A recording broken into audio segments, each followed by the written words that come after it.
So, Twi'lek crew, smuggler crew, and adding to that a Wookiee with a lightsaber.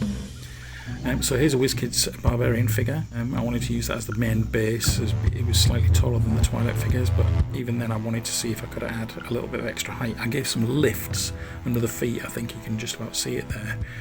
And then started to cover the whole figure with green stuff, squeezed from a tube, which is great, actually, working with that.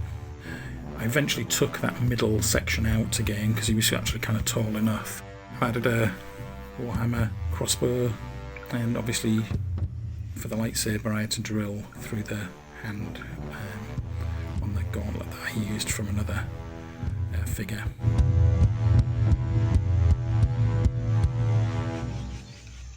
You can see adding more green stuff there to kind of fill in some of the gaps.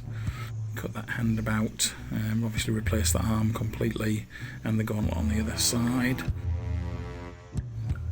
Here you can see I've added a snout from, I think, a Knoll figure that I had, trying to get that kind of more animalistic Wookiee physiognomy,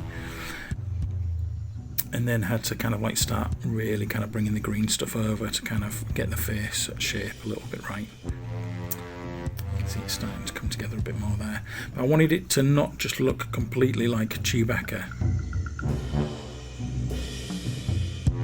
so I wanted to add some war braids in, and I used a lot of different tests, sort of like from metal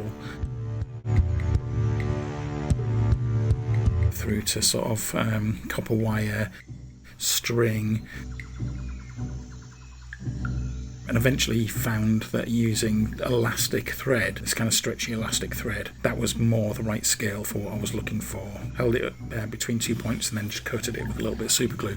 You can see I actually ended up using the metal braid here on this one as well, and then added the other braids in around it and on the top. And then that was pretty much the figure done, obviously with some North Star additions, both Barbarian stuff and Stargrave stuff. And there he is with some of the other figures, which I'll show more of the other figures in another video. But they're really just focusing on the Wookiee figure in this one. There he is, prior to priming. And then a little bit of spray primer. And that's the figure with the original WizKids one for comparison. And that's pretty much it. Yeah, I definitely think I'm going to have another go at one of these Wookiee figures.